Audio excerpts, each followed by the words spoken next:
Live है। जय हिंद दोस्तों, नमस्कार। कैसे हैं आप सब? उम्मीद है एकदम शानदार, लाजवाब, जबरदस्त, बेहतरीन, जिंदाबाद। और आप सभी अपनी तैयारी में एक बेहद खूबसूरत शानदार अंदाज में जुटे हुए। आशा करता हूं कि बड़ी ही मेहनत और ईमानदारी के साथ आप सभी अपनी तैयारी में लगे हुए हैं। तो आज हम गुरुत्वाकर्षण को स्टार्ट करेंगे। हालांकि कल हमें घर्षण को फिनिश किया, हमने पूरा फ्रिक्शन को फिनिश किया, और आज की क्लास में हम ग्रेविटेशन को फिनिश करेंगे। तो कल की क्लास से मुझे एक सवाल बताएंगे आप। मेरा सवाल है कि बताइए, जो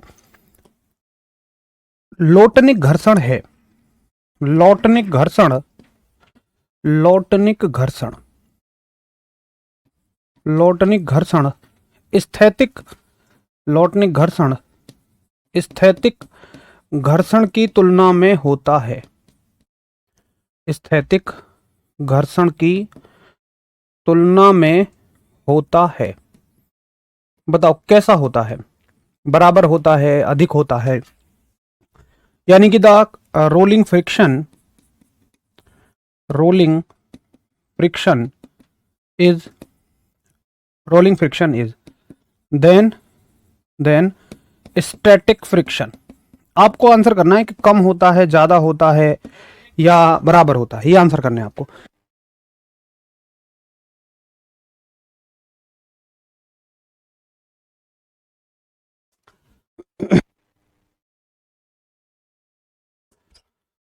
बहुत बढ़िया। तो कैसा होता है? कम होता है। सभी इस बात का बखूबी आंसर जानते हैं, और ये क्वेश्चन बहुत इंपॉर्टेंट है फ्रिक्शन में से। उम्मीद है आप इसका आंसर आराम से कर देंगे कि लॉटनिक घर्षण की वैल्यू हमेशा कम होती है, यानी कि ये कम विरोध करता है किससे? स्थैतिक घर्षण से। चलो, तो घर्षण की कहानी समाप्त हो चुकी है, और आगे जो हमारी कहानी शुरू होगी, गुरुत्वाकर्षण की होगी, ग्रेविटेशन की होगी। तो ग्रेविटेशन को हम अपने दैनिक जीवन में कहां देखते हैं? देखो,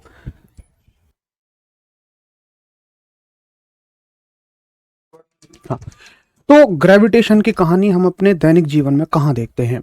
तो हम देखते हैं, आप इस सोलर सिस्टम को देखो, इस सौर मंडल को देखो। ये वास्तव में एक रहस्य है जब तक कि आप इस चैप्टर को नहीं पढ़ते हैं। रहस्य क्यों है? आप सोचो यार, इतने बड़े बड़े प्लैनेट्स जैसे कि सूर्य है, जैसे कि चंद्रमा है, जैसे कि पृथ्वी है, वो सब के सब बगैर किसी सपोर्ट के हवा में टंगे हुए हैं। मजे की बात, सब एक दूसरे के चारों तरफ चक्कर लगा रहे हैं। और मजे की बात, एक निश्चित समय अंतराल में चक्कर लगा रहे हैं। मजे ही मजे। पृथ्वी अपने अक्ष पे घूम रही है, मजे ही मजे। उसके आसपास चंद्रमा घूम रहा है, मजे ही मजे। पृथ्वी सूर्य के चारों ओर भी घूम रही है। कितना कॉम्प्लिकेटेड सिस्टम है ये। इस रहस्य से पर्दा कौन उठाता है? इस रहस्य से पर्दा भौतिक विज्ञान उठाती है इस चैप्टर में, गुरुत्वाकर्षण में। तुम खड़े हुए हो, सीधे तुम खड़े हुए हो। देखो भाई, पृथ्वी की शेप कैसी है? अगर आप देखेंगे तो पृथ्वी की जो शेप है, अर्थ की जो शेप है, ये मान लो अंडाकार है। ठीक है, अंडाकार का मतलब, अच्छा, बहुत सारे लोगों को तो यही पता नहीं होता कि हम ना पृथ्वी की सतह पे रहते हैं, हम इसके सरफेस पे रहते हैं। उनको लगता है अंदर रहते हैं। अबे भैया, अंदर नहीं रहते हो, आप इसकी सतह पे रहते हो। तो एक आदमी देखो यहां भी रह रहा है, यहां भी घर बने हुए हैं। अब तुम्हें लग रहा है यार नीचे क्यों नहीं गिर रहे? बस यही तो मजे ही मजे हैं। तो ये रहस्य हैं, इन रहस्यों से पर्दा उठाता है ग्रेविटेशन यानी गुरुत्वाकर्षण। तो वन बाय वन चीजों को समझेंगे। अच्छा जी, अब बात करते हैं कि गुरुत्वाकर्षण क्या होता है, इसको समझें। तो गुरुत्वाकर्षण का नाम आते ही हमारे दिमाग में किसका नाम आएगा? न्यूटन साहब का। लेकिन मैं आपको बताऊं कि न्यूटन साहब तो बहुत बाद में आए हैं। उनसे पहले बहुत सारे लोगों ने अपनी जिंदगी लगा दी गुरुत्वाकर्षण की खोज में। एक बात बताओ, क्या मोबाइल फोन जितना स्मार्ट आज है, क्या ये ऐसा हो गया कि कल तक किसी के पास मोबाइल फोन नहीं था, तुरंत आज इतना स्मार्ट मोबाइल फोन आ गया? नहीं। या मान लो सैमसंग या एप्पल कंपनी ने एकदम इतना स्मार्टफोन दे दिया? नहीं। जब सैमसंग, एप्पल अस्तित्व में भी नहीं थे, तब बहुत सारी कंपनियों ने शुरुआत की, या एक कंपनी ने शुरुआत की मोबाइल बनाने की। ये अलग बात है कि वो बहुत बड़ा था, उसमें नेटवर्क के लिए हम एक वो भी लगाते थे, एंटीना लगाते थे, उसका साइज बहुत बड़ा था, इतना बड़ा। धीरे धीरे वो छोटा होता गया, बटन हटते गए। यानी कि भाई बेस तो वही है ना, आधार तो वही है। तो ये गुरुत्वाकर्षण भी एकदम से न्यूटन साहब ने नहीं बता दिया, बहुत सारे लोगों ने इसमें जिंदगियां लगाई, उनको आधार बनाकर न्यूटन साहब ने खोज की। तो ये कहानी शुरू होती है सन 20 ईस्वी से। कौन सी ईस्वी से शुरू हो रही है? सन 20 ईस्वी से शुरू होती है। सन 20 का मतलब आज से 2004 साल, 2004 साल पहले एक वैज्ञानिक आते हैं जिनका नाम है टॉलमी। ये टी इसमें साइलेंट है, इनका नाम है टॉलमी। और जब लोग बस ये देखते हैं कि ऊपर आसमान है, इसमें एक ग्रह निकल रहा है और इसमें चांद तारे हैं, तब ये खोज करते हैं कि आखिर ऊपर चल क्या रहा है। ये एक बड़ी गजब की बात बताते हैं। ये कहते हैं कि हमारे यहाँ दुनिया में 3 ग्रह हैं, पृथ्वी है, सूर्य है, चंद्रमा है, और पृथ्वी इन सभी के बीच में है। इन्होंने ये बात बताई कि पृथ्वी इन सभी के बीच में है। तो सवाल आएगा कि बताओ ये किसने कहा कि पृथ्वी सौर मंडल के सेंटर में है, केंद्र में है? तो आपका जवाब होगा टॉलमी। तो टॉलमी साहब का सिद्धांत है पृथ्वी केंद्री सिद्धांत। पृथ्वी केंद्री सिद्धांत यानी कि थ्योरी ऑफ प्रिंसिपल ऑफ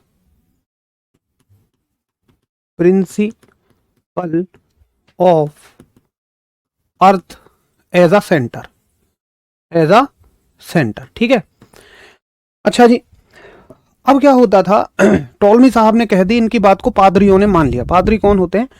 जो चर्चों में, जैसे हमारे यहाँ मंदिर में पुजारी होते हैं, मस्जिद में मौलवी साहब होते हैं, तो वैसे ही आपके चर्च में भी पादरी होते हैं। तो पादरियों ने मान लिया और भाई हम इन ग्रहों को देवता मान के पूजा करने लग गए। तो किसी भी लोग का, किसी भी व्यक्ति का इस मामले में दखलंदाजी देना एक कानूनी अपराध था और सजाए मौत थी। तो किसी भी आदमी ने फिर इस बारे में कुछ कहना ही छोड़ दिया। लेकिन बहुत सालों बाद, एग्जैक्ट डेट आपसे कभी नहीं पूछे गए, बहुत सालों के बाद बहुत सालों के बाद एक वैज्ञानिक ने हिम्मत दिखाई जिनका नाम है कॉपरनिकस। जिनका नाम है कॉपरनिकस। और कॉपरनिकस ने कहा कि भाई देखो, टॉलमी जी ना गलत हैं, गलत थे, ये तो एक्सपायर हो चुके होंगे। लोगों ने कहा कैसे? तो इन्होंने कहा कि पृथ्वी इस सौरमंडल का सिद्धांत नहीं है, इस सौरमंडल का जो सिद्धांत है वो सूर्य है। तो इनके सिद्धांत को बोला जाता है सूर्य केंद्री सिद्धांत।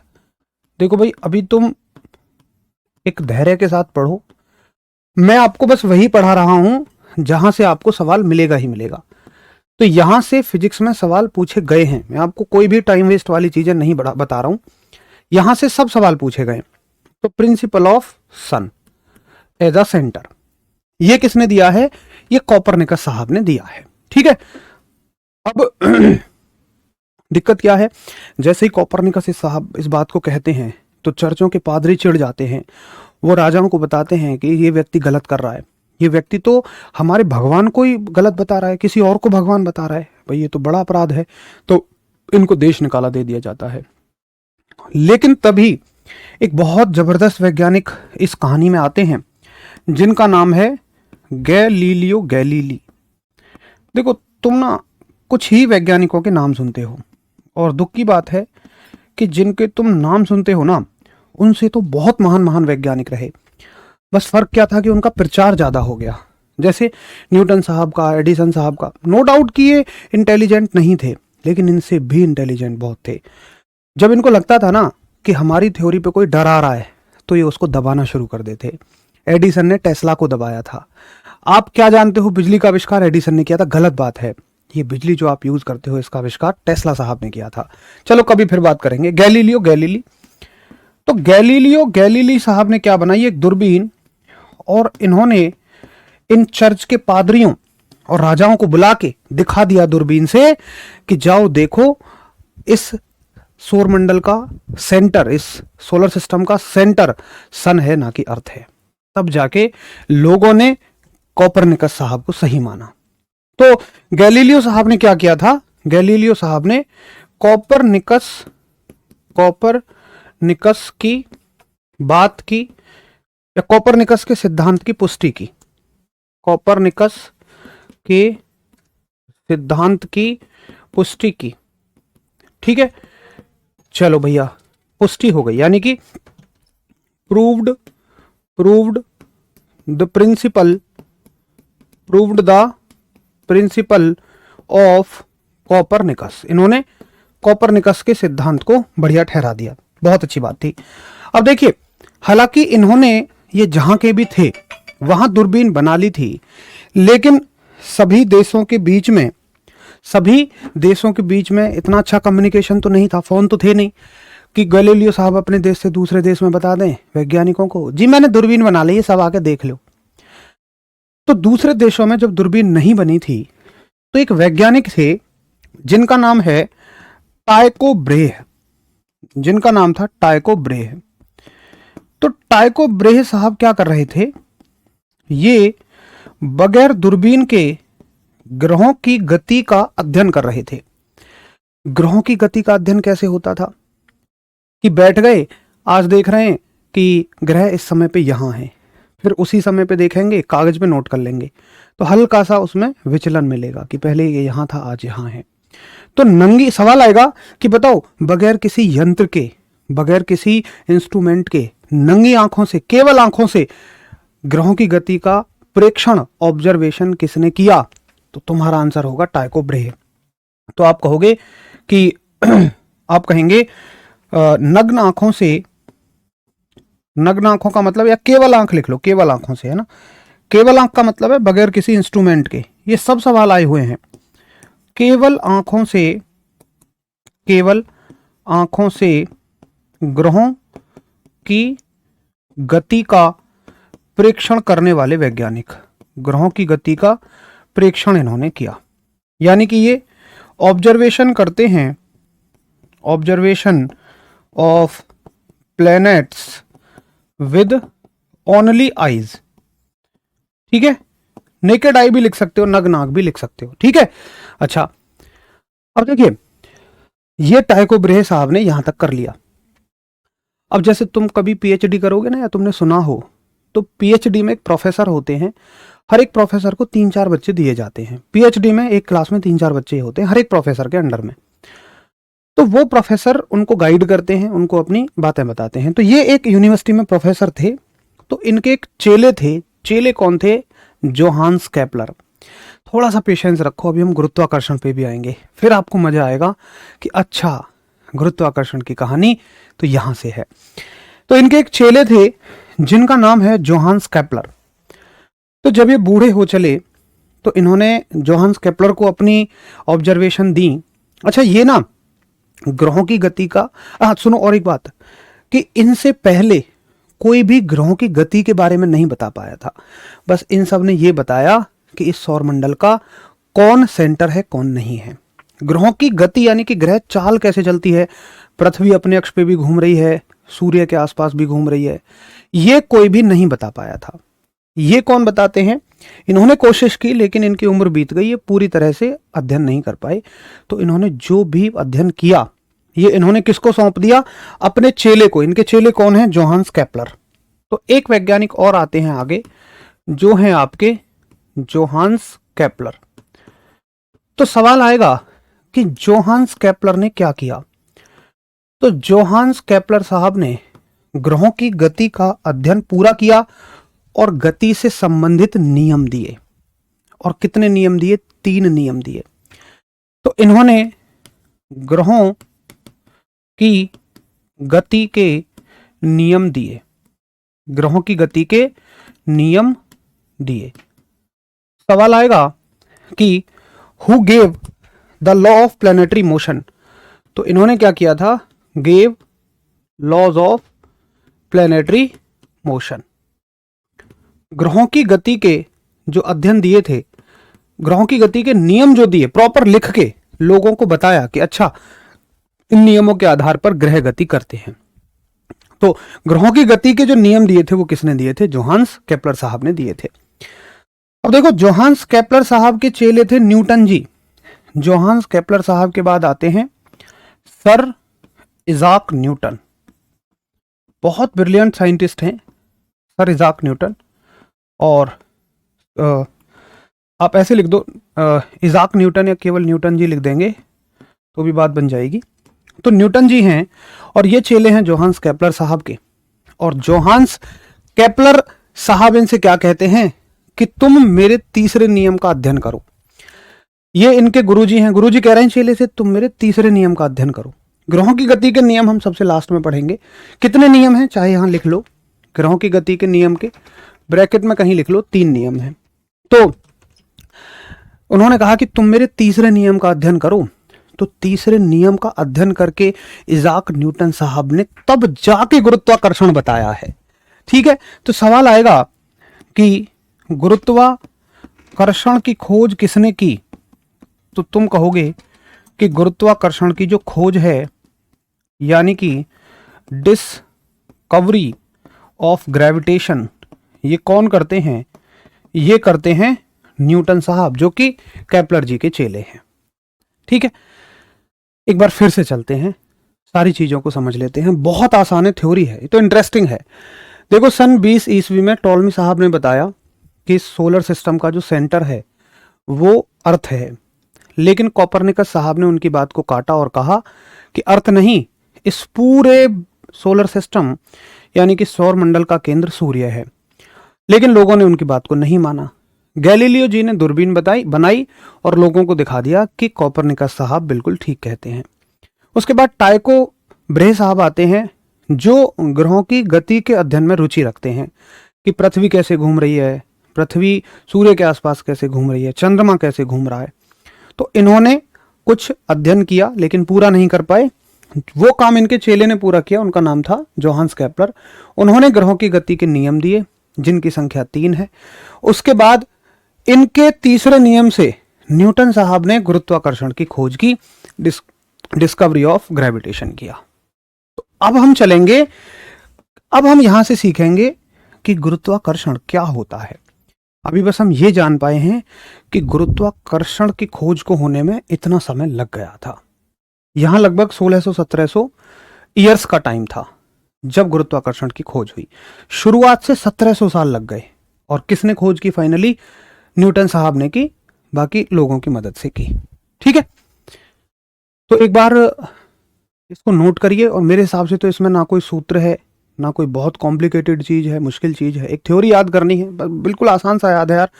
सबसे पहले टॉलमी साहब आए। टॉलमी साहब ने सौरमंडल का केंद्र पृथ्वी बता दिया। कोपरनिकस साहब ने उनकी बात को गलत ठहराया, सूर्य को इस सोलर सिस्टम का सेंटर बता दिया। गैलीलियो साहब ने उनकी बात का समर्थन कर दिया। टाइको ब्रे ने ग्रहों की गति का सबसे पहले अध्ययन किया, लेकिन कोई नियम नहीं दिए। नियम किसने दिए? उनके चेले जोहान्स केपलर ने दिए।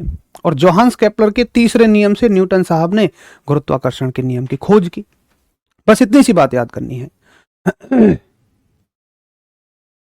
तो बताओ एक बार कि हाँ, क्या आपको ये बात समझ में आ गई है? बड़ी आसान सी बात है। यहां से यहां तक की बात पूरी थ्योरेटिकल है, कहानी की फॉर्म में है। ईयर कभी नहीं पूछेगा आपसे, देखो वो चीज बिल्कुल नहीं बताई जाएंगी जो फालतू की है। ईयर कभी कोई नहीं पूछेगा। बस मैंने आपको पहली ईयर इसलिए बताई है ताकि आपको अंदाजा रहे कि 2004 साल पहले ये चीजें शुरू हुई थी। एक दो नियम कहाँ गया गौरव? यार मैं कह रहा हूं नियम तो सब हैं, तुम जो एक्स्ट्रा दिमाग दौड़ाते हो ना तब समस्या आती है। नियम तो तीनों ही हैं, लेकिन पहले और दूसरे नियम से कुछ निकल नहीं सकता।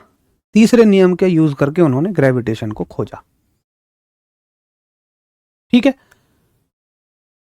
ईयर्स नहीं आएंगे पेपर में, बिल्कुल निश्चिंत रहिए। चलो बहुत बढ़िया, और बहुत सारे बच्चों को मज़ा आ गया क्योंकि उन्होंने आज पहली बार इतना डिटेल में पढ़ा है और बहुत अच्छा उनको लग रहा है। और मैं आपको कोई चीज़ कभी फालतू नहीं पढ़ाता हूँ, ये सारे सवाल पूछे जाते हैं। इवन फिजिक्स छोड़ो, ज्योग्राफी में भी सवाल पूछे जाते हैं यहाँ से, तो वहाँ के लिए भी आपके लिए ज़रूरी है। बाकी फिजिक्स में तो पूछे ही जाते हैं।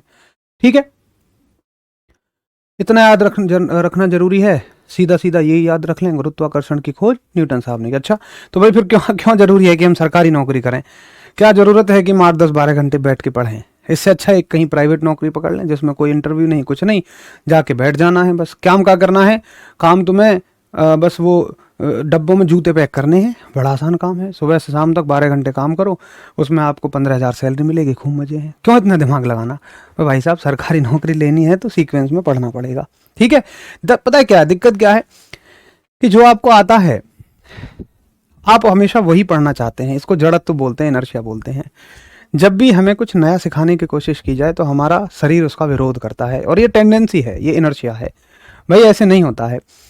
आप अगर आपको सोचो, जितना आपको आता है, अगर उसके दम पर एग्जाम निकलता तो अब तक आप सेलेक्ट हो चुके होते। तो अभी बहुत सारी कमियां हैं आपके अंदर, उनको दूर करना है।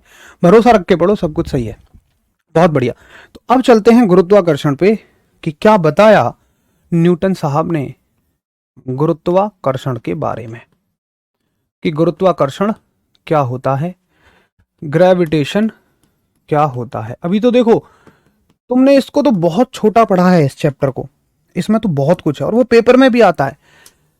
तुम गुरुत्वाकर्षण के बारे में बहुत कम पढ़ते हो, और जितना कम पढ़ोगे उतना कंफ्यूज हो जाओगे। सुनो, अपना दिमाग मत लगाना बस, है ना, चीजों को सुनते जाना। तो न्यूटन साहब एक दिन पेड़ के नीचे बैठे हुए हैं, और ये महामारी का समय था। जैसे अपने यहाँ कोविड आई थी तो वैसे उनके यहाँ एक महामारी आई हुई थी। तो वो लॉकडाउन में थे, अपने घर के गार्डन में बैठे हुए थे। वो उस यूरोपियन कंट्रीज के थे, वहाँ पर ठंडा मौसम रहता है तो सेब की खेती होती है। तो उनके गार्डन में एक सेब है। अब सेब का फल नीचे गिरता है तो न्यूटन साहब यही सोचते हैं कि ये फल नीचे ही क्यों आया, टूटने के बाद ऊपर क्यों नहीं चला गया। तो न्यूटन साहब ने एक बड़ी मजेदार बात बताई। उन्होंने कहा कि देखो, ये है पृथ्वी, अर्थ, ठीक है, अभी इसकी शेप गोल बना रहा हूं, परेशान मत होना, और ये है आपका सेब। तो वो कहते हैं चलो गोल मत बनाओ, तुम नाराज हो जाओगे, है ना, जिस शेप की है अर्थ उसी शेप की बना लो। ये है अर्थ, और ये अर्थ है, पृथ्वी है, जहां पर वो बैठे हुए हैं, और ये है सेब, यानी कि एप्पल। तो न्यूटन साहब कहते हैं कि इस दुनिया में कोई भी दो वस्तुएं, बड़े ध्यान से सुनना मेरी बात को, ना तो मैं ये कह रहा हूं कि केवल वो सूर्य ही है, या वो पृथ्वी ही है, या वो सेब ही है। मैं कह रहा हूं न्यूटन साहब ने जो कहा वो बात, इस दुनिया में कोई भी दो वस्तुएं हमेशा एक दूसरे को अपनी ओर खींचने की कोशिश करती रहती हैं। खींचती नहीं है, खींचने की कोशिश करती रहती हैं। अच्छा, तुम कहोगे तो क्या ये फोन यहां रखा हुआ है और ये पेन रखा हुआ है, क्या ये दोनों अभी एक दूसरे को खींचने की कोशिश कर रहे हैं? तो मैं कहूंगा बिल्कुल कर रहे हैं। तुम कहोगे ये तो कहीं खींचे तो है ही ना। ऐसा तो मैं एक काम करूंगा कि सुबह सुबह जब मेरी वाली जॉगिंग करने जाएंगी तो मैं उनके पीछे चल दूंगा, हल्का से जाके मतलब टक्कर हो जाएगी हम में। मैं तो कह दूंगा मास्टर जी ने बताया दुनिया की दो चीजें खींचती हैं, लेकिन उसमें शर्त भी है। क्या? देखो, खींचती तो दुनिया की दो चीजें हैं, लेकिन हमें महसूस कहां होता है, दिखाई कब देती हैं, सक्सेसफुल, सफल कौन हो पाती हैं? जब दोनों में से कोई एक वस्तु बहुत बड़ी हो आकार में, या दोनों बड़ी हो, कम से कम एक तो बड़ी हो ही, दोनों बड़ी हो तो और अच्छा है। भैया कितनी बड़ी? कितनी बड़ी जी? तो भाई इतनी बड़ी जितने बड़े कि ग्रह होते हैं, जितने बड़े कि प्लैनेट होते हैं। तो आप देखो कि जब सेब को छोड़ोगे ना, पेन को छोड़ोगे, तो पेन का गिरना क्लियर दिखेगा, क्योंकि पृथ्वी बहुत बड़े आकार की है और पेन को आराम से खींच पाती है। ये पेन भी कोशिश कर रहा है पृथ्वी को खींचने की, लेकिन ये बेचारा बहुत हल्का है, पृथ्वी की तुलना में उसको अपनी तरफ नहीं खींच पाएगा। तो पृथ्वी ही नहीं, दुनिया की कोई भी दो वस्तुएं ले लो, इस युद्ध में कौन जीतेगा? जो ताकतवर होगा। राजा हमेशा राज करेगा, राजा वो होगा जो ताकतवर होगा। सूर्य सारे ग्रहों में सबसे भारी है, इसलिए सबको अपने चारों तरफ घुमा रहा है, इसलिए वो सोलर सिस्टम का सेंटर है, क्योंकि वो सबसे ज्यादा ताकतवर है, सबको अपनी तरफ खींचे हुए है। वो सब भी सूर्य को अपनी तरफ खींचना चाहते हैं, लेकिन मिलकर भी अकेले सूर्य को नहीं खींच पाते हैं। सूर्य घुमा रहा है सबको अपनी ओर। तो इस दुनिया में हर दो वस्तुओं के बीच में एक बल लगता है, जो एक दूसरे को आकर्षित करता है, अट्रैक्ट करता है। इसे ही गुरुत्वाकर्षण कहते हैं। ठीक है, तो आप लिख लो कि ब्रह्मांड की, अब लिखते जाओ मेरे साथ, ब्रह्मांड की प्रत्येक वस्तु, ब्रह्मांड की प्रत्येक वस्तु अन्य वस्तुओं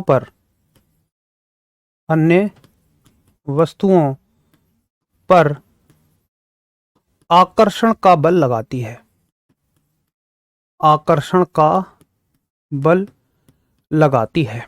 ब्रह्मांड की प्रत्येक वस्तु अन्य वस्तुओं पर आकर्षण का बल लगाती है। ठीक है। Every body of planet of universe attracts another bodies। ठीक है। इससे ही क्या कहा जाता है, इससे ही गुरुत्वाकर्षण कहा जाता है। ठीक है। सन भी अर्थ को खींच रहा तो सूरज का अर्थ टकरा जाएगा, वो थोड़ा सा आगे समझ में आएगा आपको, है ना अली हुसैन, कि अगर आप कह रहे हैं कि अगर सूर्य सारे ग्रहों को खींच रहा है तो वो सबको अपनी तरफ पूरी तरह से क्यों नहीं खींच लेता, उसके बारे में आपको आगे समझ में आएगा। बिल्कुल अच्छा सवाल है। एक फोर्स है जो उसको बाहर की तरफ भी खींच रहा है, समझेंगे उसको भी। ठीक है। तो ये हो गया ब्रह्मांड की प्रत्येक वस्तु अन्य वस्तुओं पर आकर्षण का बल लगाती है, जिसे हम क्या कहते हैं, गुरुत्वाकर्षण कहते हैं, ग्रेविटेशन कहते हैं। ठीक है। तो बताइए कि गुरुत्वाकर्षण का कॉन्सेप्ट सभी को समझ में आ गया।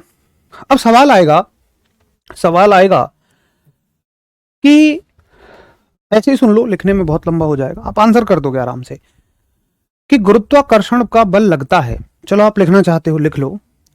सवाल आएगा, गुरुत्वाकर्षण का बल लगता है, गुरुत्वाकर्षण का बल लगता है, यानी कि ग्रेविटेशनल ग्रेविटेशनल फोर्स वर्क्स। गुरुत्वाकर्षण का बल लगता है भाई किस किस के बीच में। नंबर ए, आकाशीय पिंडों के बीच में, नहीं केवल आकाशीय पिंडों के बीच में, ऐसे लिखो, केवल आकाशीय पिंडों के बीच में, केवल आकाशीय पिंडों के बीच में, यानी कि only between celestial bodies. B option है, ब्रह्मांड की प्रत्येक वस्तु के बीच में, ब्रह्मांड की प्रत्येक वस्तु के बीच में, यानी कि एवरी बॉडी ऑफ यूनिवर्स। चलो और सी और डी ऑप्शन कुछ भी होते वो गलत है। चलो आप दो ऑप्शन में बता दो कौन सा ऑप्शन ठीक है, बताइए। सर पूरी बात लिखिए, समझ में नहीं आ रहा। बे यार चलो ठीक है यार अगर पूरी बात रह गई है तो मैं उसे जरूर लिखे देता हूँ। ये लो पूरी बात, ठीक है भाई, अब समझ में आ जाना चाहिए। अबे यार गुरुत्वाकर्षण के पीछे आधा घंटा खा गया मैं तुम्हारा, और तुम कह रहे हो पूरी बात लिखो। अरे इससे तो कोई पूरी बात हो ही नहीं सकती यार, ये इसमें कुछ छोटा ही नहीं है। क्या बात कर रहे हो यार, तुम कह रहे हो पूरी बात लिखो। भाई साहब पूरी बात है यार, हरीश पानी पिला दो यार, इन्होंने तो बिल्कुल दिल तो तोड़ ही दिया।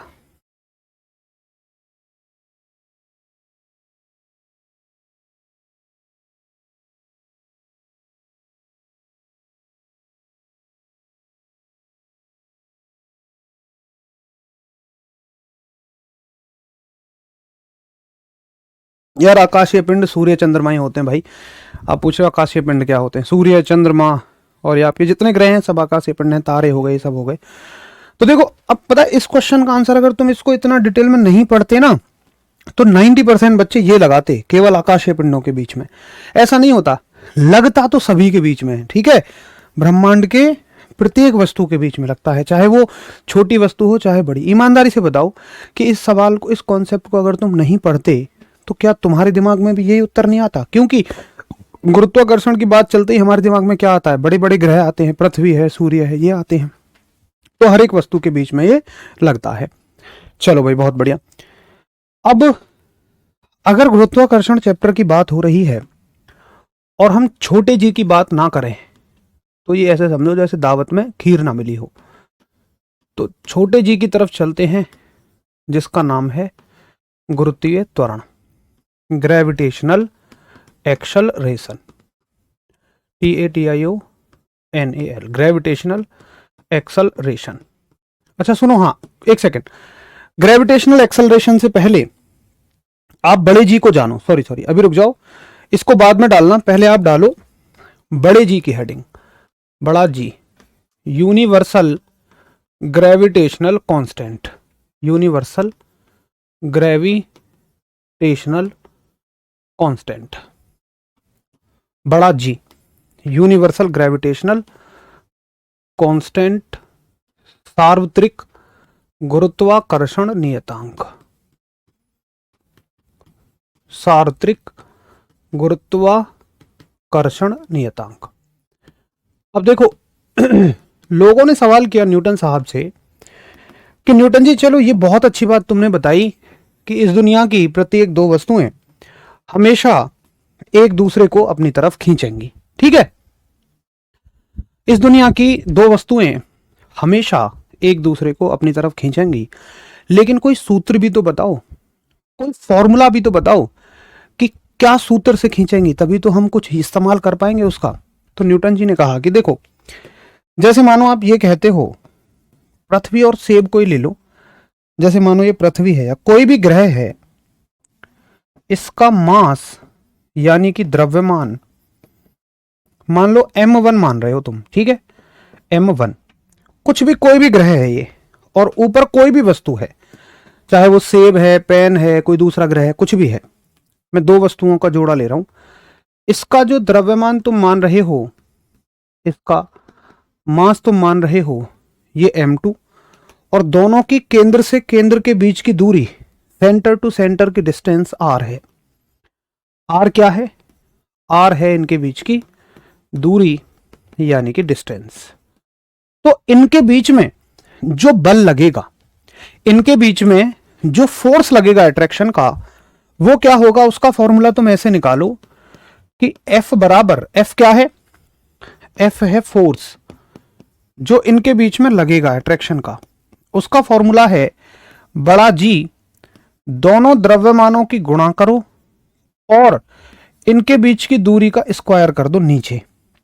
सीधा सीधा तुम ये फॉर्मूला सीधा याद रखो, ये कहां से आया, कैसे आया, ये नहीं सोचना है ना, तुम्हारे पेपर में कभी पूछा जाएगा, मैं लिख के देता हूं, बस तुमसे पूछा जाएगा कि गुरुत्वाकर्षण बल का सूत्र कौन सा है, तो तुम कहोगे, जैसे देखो बहुत सारे बच्चों ने तो लिख भी दिया, बहुत बढ़िया, कि ठीक है मैं थोड़ा सा बड़ा लिख दूंगा अगर छोटा लिख रहा हूं तो F बराबर, इसको छोड़ो, अभी इसको छोड़ो, ये बड़ा जी पढ़ो बस, m1 m2 बाई r का स्क्वायर।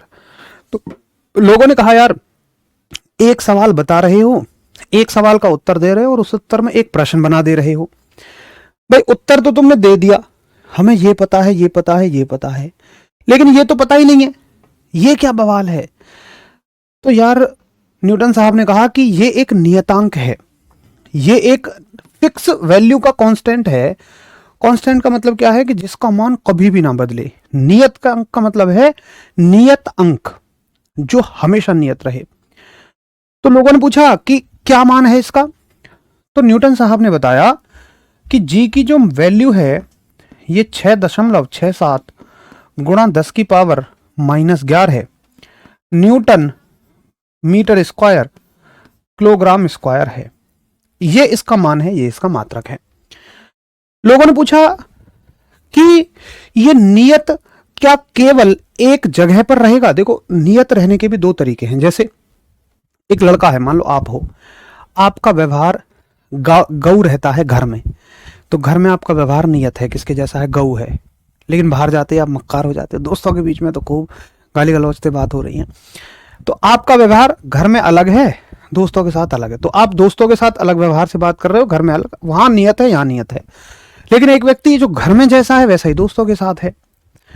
तो जो व्यक्ति जगह के साथ एक निश्चित जगह पर नियत है, हर जगह पे नियत नहीं है, लेकिन एक व्यक्ति हर जगह नियत है, तो उसके सामने हम क्या लगा सकते हैं, सार्वत्रिक, यानी कि यूनिवर्सल। तो यूनिवर्सल वो है कि जो हर जगह एक जैसा है, चाहे आप पृथ्वी पे जाओ, चंद्रमा पे जाओ, सूर्य पे जाओ, किसी भी ग्रह पे जाओ, एलियनों के पास जाओ, कहीं घूम आओ, इसकी वैल्यू कभी भी नहीं बदलेगी। ठीक, अच्छा, लोगों ने पूछा कि ये तुम लाए कहां से, तो उन्होंने कहा न्यूटन साहब ने कि ये मेरा नहीं है। सबसे सबसे बड़ी बात यही है कि लोगों को लगता है कि बड़े जी की खोज न्यूटन साहब ने की, ना, इसकी खोज तो पहले हेनरी कैवेंडिश साहब करके जा चुके थे, इस नियम के आने से भी पहले, इस सूत्र के आने से पहले, बस न्यूटन साहब ने तो उनका इस्तेमाल किया है। तो सवाल आएगा कि बड़े जी की खोज किसने की, बड़े जी की खोज किसने की, इसकी इन्वेंशन किसने की, तो तुम श्रेय दोगे किसको, हेनरी कैवेंडिश। ठीक है, गलती से भी इस प्रश्न का आंसर न्यूटन मत कर देना, हेनरी कैवेंडिश। ठीक है, तो हेनरी कैवेंडिश साहब वो वैज्ञानिक हैं जिन्होंने इसकी खोज की है। ठीक है, अच्छा, इसका सवाल कहां से आएगा, इसकी वैल्यू से आएगा, इसकी यूनिट से आएगा, इसकी खोज से आएगा। सबसे बड़ी बात है, शायद मुझे इसका नाम ना बताने की जरूरत ना पड़े, मुझे ये कहने की जरूरत ना पड़े कि ये कभी नहीं बदलता, कहीं नहीं बदलता, क्योंकि वो सार्वत्रिक है, उसके नाम में यूनिवर्सल है, उसकी इज्जत देखो क्या गजब है, डेजिग्नेशन देखो सार्वत्रिक, भैया तुम यूनिवर्सल हो। फिर भी लिख लेते हैं, हालांकि ये इसकी इज्जत में ना बट्टा लग रहा है अगर मैं नाम होने के बाद भी लिख रहा हूं कि इसका मान कभी नहीं बदलता, इसका मान कभी नहीं बदलता। आप कहोगे कि इट्स वैल्यू नेवर चेंजेस, कि इसकी वैल्यू कभी भी चेंज नहीं होती, इट्स वैल्यू नेवर चेंजेस। इसका यूज क्यों किया जाता है, एक अच्छा सवाल है। तो देखो, मैं समझाने की कोशिश कर रहा हूं, वैसे पेपर में नहीं आएगी ये बात, आपको समझ में आ जाए तो बहुत बढ़िया, ना समझ में आए तो उससे भी बढ़िया। हमेशा किसी भी कांस्टेंट को लेके आया जाता है दोनों साइड के मात्रक बराबर करने को, इस साइड के और इस साइड के मात्रक बराबर करने को हम ये लेके आते हैं। बस इतने से में ही अगर समझ में आ जाए तो बड़ी अच्छी बात, ना समझ आए तो और भी अच्छी बात, पेपर में नहीं आएगा। ठीक है जी, तो बड़े जी में कभी भी न्यूटन साहब को तो मत लेके आना। चलो भाई सोनिया, बहुत बढ़िया, फैंटास्टिक पढ़ाते हो, बहुत सारा आभार उन हर बच्चे का जो, सॉरी समझ में अच्छा आने के बाद आभार व्यक्त करते हैं। वेरी गुड गौरव, जितना पढ़ा रहे उतना पढ़ लेंगे तो फिजिक्स के क्वेश्चन सारे बन जाएंगे। अगर आप कह रहे हैं तो आभार आपके विश्वास के लिए, अगर आप पूछ रहे हैं तो मेरा वादा है कि कोई क्वेश्चन कहीं भी बाहर नहीं जाएगा। अनिकेत कह रहे हैं ग्रेविटी के होते एयरप्लेन कैसे उड़ रहा है, इन्हें अर्थ क्यों नहीं खींचता। भैया एक बात बताओ कि उसमें लगे हुए इंजन निठल्ले थोड़ी हैं, ऐसा थोड़ी कि इंजन बंद है और फिर भी वो उड़ रहा है, इंजन यही काम तो कर रहे हैं, इंजन उसे लिफ्ट फोर्स दे रहे हैं, जो पृथ्वी उसे नीचे खींचना चाह रही है उसके बदले उसे लिफ्ट फोर्स दे रहा है इंजन, वो उसे उठाने का काम कर रहा है, आधा इंजन उठाने का काम कर रहा है, आधा इंजन आगे धक्का देने का काम कर रहा है। ठीक है, चलो बहुत बढ़िया। तो एक बात बताएंगे कि इतना सबको समझ में आ गया बड़े जी के बारे में, अगर हाँ तो फिर हम थोड़ा सा आगे छोटे जी के बारे में बात कर लेते हैं। अच्छा, जब बड़ा जी बात उठ जाए तो ऐसा हो ही नहीं सकता कि ये मन में सवाल ना आए कि बड़े जी और छोटे जी में क्या अंतर होता है। लेकिन मैं एक बात कहता हूं कि अंतर कभी पढ़ो मत, आप उन दोनों चीजों के बारे में जान लो, अंतर आपको खुद समझ में आ जाएगा।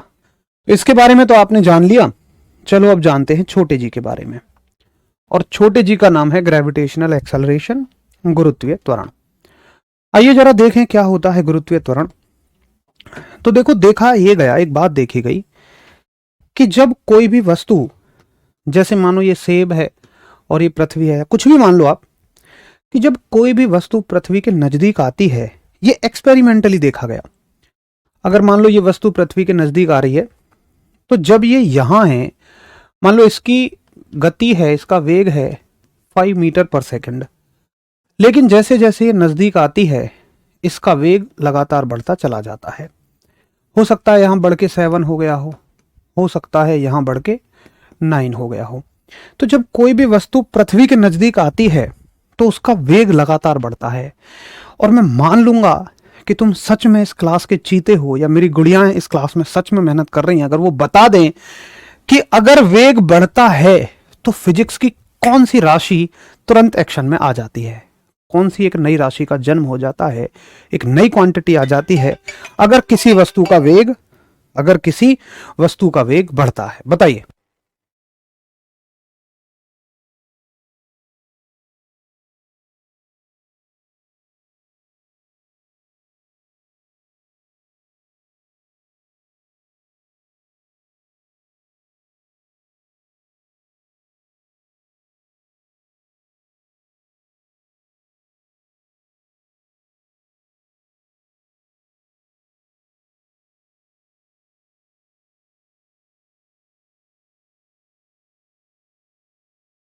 ठीक है भाई, बताओ जल्दी से, बताओ बताओ बताओ जल्दी से बताओ। बहुत बढ़िया भाई, मजा आ गया कि ये है त्वरण, बहुत शानदार, कि एक्सेलरेशन यानी त्वरण एक्शन में आ जाएगा जैसे ही वेग बढ़ेगा। तो भाई एक बात बताओ कि त्वरण आया, त्वरण का मतलब क्या है कि उस वस्तु की गति बढ़ी है। तो मुझे बताओ यहां गति को किसने बढ़ाया। जैसे बाइक में तुम एक्सेलरेशन देते हो, त्वरित करते हो बाइक को, तो उसका गति कौन बढ़ा रहा है, उसमें लगा हुआ इंजन, जिसके लिए तुम्हें पेट्रोल देना पड़ रहा है। लेकिन क्या यहां तुमने कोई इंजन लगाया है, क्या कोई पेट्रोल देना पड़ा है? नहीं, यहां बगैर किसी इंजन के, बगैर किसी ईंधन के अपने आप गति बढ़ी है। किसके कारण? पृथ्वी के गुरुत्वाकर्षण के कारण। इसलिए इस त्वरण का नाम गुरुत्वीय त्वरण होता है, इसलिए इस एक्सेलरेशन का नाम ग्रेविटेशनल एक्सेलरेशन होता है। उम्मीद करूंगा कि आज तक आपने शायद रटा हो इसका नाम, लेकिन आज आप इसके नाम का मतलब समझे होंगे। हर एक नाम का एक अर्थ होता है, वो हमें समझना चाहिए। तो भाई साहब इस एसी को थोड़े कम कर लो यार, यहीं शिमला दिखा दिया तुमने तो मुझे, मेरे पैरों में खून का प्रवाह बंद हो गया भाई साहब। ठीक है, तो ये हो गया गुरुत्वीय त्वरण। तो गुरुत्वीय त्वरण की परिभाषा क्या रहेगी? अच्छा, ये तो है नहीं कि ये पृथ्वी के लिए है भाई, हर एक ग्रह का है, हर एक ग्रह के पास अपना ग्रेविटेशनल एक्सेलरेशन है, गुरुत्वीय त्वरण है। तो आप लिखेंगे कि किसी ग्रह द्वारा, किसी ग्रह द्वारा, या ग्रह क्यों लिखें, किसी वस्तु द्वारा गुरुत्व के कारण लगाया गया त्वरण, ऐसे लिखो। हम तो वस्तु कहेंगे, चाहे वो कोई ग्रह हो, चाहे वो कोई सेब हो, चाहे वो कोई तारा हो, कुछ भी हो, हम वस्तु कह देंगे, किसी वस्तु द्वारा। लेकिन हम ये बताएंगे कि किसके कारण है, गुरुत्वाकर्षण के कारण लगा या लगने वाला त्वरण गुरुत्वीय त्वरण कहलाता है। ठीक है, तो आप इंग्लिश वाले कहेंगे कि acceleration of a body due to gravity is called as gravitational acceleration, और इसे हम छोटे जी से बताते हैं। ठीक है, अच्छा सुनो, अब एक बात मुझे बताओ कि जब न्यूटन साहब ने ये बात बताई कि दुनिया की दो वस्तुएं एक दूसरे को अपनी ओर खींचती हैं, तो हमने ये भी देखा कि जो जितनी भारी होगी वो उतनी ज्यादा ताकत से खींचेगी, यानी वो उतना ही ज्यादा एक्सेलरेशन लगाएगी। तो सूर्य इन सब में, सभी ग्रहों में सबसे भारी है, तो सूर्य का ग्रेविटेशनल एक्सेलरेशन सबसे ज्यादा है। पृथ्वी हो सकता है कि चंद्रमा से थोड़ी भारी हो, तो चंद्रमा का तो सबसे ही कम होगा, पृथ्वी का सूर्य और चंद्रमा के बीच में होगा गुरुत्वीय त्वरण। ये बात समझ रहे हैं? तो गुरुत्वीय त्वरण का मानना दरअसल उसके साइज पे डिपेंड करता है, उसके आकार पे डिपेंड करता है, उसके द्रव्यमान पे डिपेंड करता है, मास पे डिपेंड करता है। तो चूंकि ये तो निर्भर करता है द्रव्यमान पे, और द्रव्यमान तो सभी ग्रहों का अलग है, सभी प्लैनेट्स का अलग है, सभी वस्तुओं का अलग है, तो इसकी वैल्यू अलग अलग होती है। बस एक यहीं से नई कहानी शुरू हो जाती है। देखो, जिसकी वैल्यू कभी ना बदले उसके बारे में कुछ नहीं पढ़ना, लेकिन अगर मैंने ये कह दिया कि इसकी वैल्यू बदलती है, तो फिर हमें ये पढ़ना पड़ेगा कि कहां बदलती है, कैसे बदलती है। तो जी का मान आपने पढ़ा होगा 9.81, आपने पढ़ा होगा 10, अब वो सीखेंगे कल कि कहां 9.81 होता है, कहां 10 होता है। बस अभी के लिए इतना सीखो कि जी का मान बदलता है, जी का मान बदलता है, यानी कि वैल्यू ऑफ जी चेंजेस। तो आप पूछते हो ना अंतर क्या है, शायद अब आप खुद एक अंतर बता दोगे कि छोटा जी का मान बदलता है जबकि बड़े जी का मान कहीं भी नहीं बदलता। सबसे बड़ा यही अंतर है बस, बड़े जी का मान फिक्स है, छोटे जी का मान फिक्स है ही नहीं। ठीक है भाई, तो जी का मान बदलता है आज मैं यहां छोड़ रहा हूं, कल हम शुरू करेंगे कि जी का मान कैसे बदलता है, और उसी के साथ हम इस चैप्टर को कुछ छोटे मोटे कॉन्सेप्ट को फिनिश करते हुए फिनिश भी कर लेंगे। ठीक है, तो थोड़ा सा संयम के साथ आप पढ़ें, पेशेंस के साथ आप पढ़ें तो मजा आता है। अगर आप एकदम से ऐसे चाहते हैं कि एक दिन में सारा ज्ञान घुट्टी में भर के पी जाएं, या मास्टर कोई ऐसी गोली दे दे, चूरन दे दे, जिसे खा के हम विद्वान बन जाएं, तो वो संभव नहीं है भाई। ज्ञान अर्जित करना एक प्रक्रिया है जो बहुत धीमी है। तो उम्मीद है आपको चीज़ें बेहतर समझ में आई होंगी। अच्छे से, बढ़िया तरीके से, शानदार तरीके से सोने से पहले रिवीजन करना, बहुत बढ़िया तरीके से आपको ये चीज़ें हमेशा के लिए याद रहेंगी। बस भाई इतनी रिक्वेस्ट है कि इसको रिवाइज करके आना, क्योंकि कल ना ये चीज़ें दोबारा यूज होंगी। छोटी जी के बारे में बात करेंगे तो फिर मत पूछना कि छोटा जी क्या है, कहाँ से आता है। तो चलिए फिर कल मिलते हैं, तब तक के लिए सभी को नमस्कार, धन्यवाद।